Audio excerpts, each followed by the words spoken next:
ICC টি-20 বিশ্বকাপ শুরু, তবু বাংলাদেশে নেই কোনো উন্মাদনা। এক অপ্রত্যাশিত নানা বিতর্ক সামনে নিয়ে শুরু হচ্ছে ভারত শ্রীলঙ্কার যৌথ আয়োজনে এবারের টি-20 বিশ্বকাপ। বিশ্বকাপ থেকে বাংলাদেশকে বাদ দিয়ে স্কটল্যান্ডকে জায়গা করে দেয় আইসিসি। মুস্তাফিজ ইস্যুতে নিরাপত্তার প্রশ্ন তুলে বাংলাদেশ আইসিসিকে অনুরোধ করেছিল ভারতের ম্যাচ ভেন্যুগুলো সরিয়ে দিতে, কিন্তু আইসিসি বাংলাদেশের অনুরোধ প্রত্যাখ্যান করে বিশ্বকাপ থেকে টাইগারদের সরিয়ে দেয়। সেই প্রেক্ষিতে গত 1 ফেব্রুয়ারি পাকিস্তান ঘোষণা দেয় টি-20 বিশ্বকাপে অংশ নিলেও 15 ফেব্রুয়ারি তারা ভারতের বিপক্ষে গ্রুপ পর্বের ম্যাচটি খেলবে না। অবশেষে বুধবার পাকিস্তানের প্রধানমন্ত্রী ফেডারেল ক্যাবিনেটের সভা শেষে আনুষ্ঠানিকভাবে জানান, বাংলাদেশের প্রতি সংহতি জানিয়ে পাকিস্তান এই সিদ্ধান্ত নিয়েছে। टी20 वर्ल्ड कप के हम हिंदुस्तान के खिलाफ টি-20 বিশ্বকাপ নিয়ে আমাদের অবস্থান অত্যন্ত স্পষ্ট। আমরা ভারতের বিপক্ষে খেলব না। আমরা ভেবেচিন্তেই এই সিদ্ধান্ত নিয়েছি। বাংলাদেশের সঙ্গে সংহতি প্রকাশ করা আমাদের নৈতিক দায়িত্ব। हमें बांग्लादेश के साथ पूरी तरह खड़े होना चाहिए इंशाअल्लाह। টি-20 বিশ্বকাপ ইস্যুতে পাকিস্তান যে সিদ্ধান্ত নিয়েছে বাংলাদেশের প্রতি সংহতি জানিয়ে দেশটির প্রধানমন্ত্রী শেহবাজ শরীফকে ধন্যবাদ জানিয়েছেন যুব ক্রীড়া উপদেষ্টা ডক্টর আসিফ নজরুল।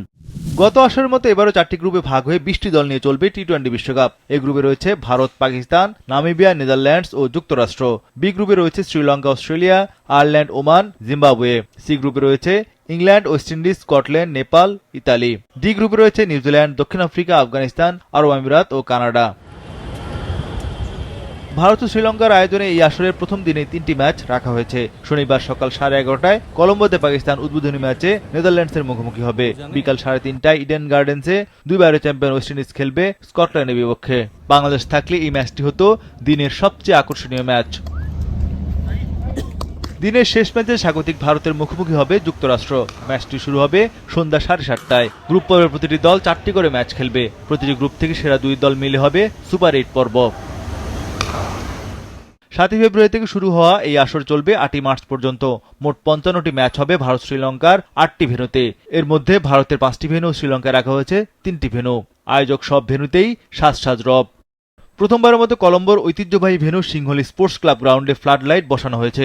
1982 সাল থেকে এই মাঠে আন্তর্জাতিক ক্রিকেট মাঠে করালেও কখনোই দিন রাত্রি ম্যাচ আয়োজন করা হয়নি। এবারে বিশ্বকাপ উপলক্ষে প্রথমবার ফ্লাড লাইটের আলোতে খেলা হবে এখানে। তবে টুর্নামেন্টে বাংলাদেশ দল না থাকায় দেশের ক্রিকেট প্রেমীদের কাছে কতটা আবেদন রাখবে এই ক্রিকেট বিশ্বকাপ তার সময় বলে দেবে। 8 মার্চ টুর্নামেন্টের ফাইনাল হবে ভারতের আহমেদাবাদে। তবে পাকিস্তান ফাইনালে উঠলে ভেন্যু হবে শ্রীলঙ্কার কলম্বোর প্রেমাদাসা স্টেডিয়ামে।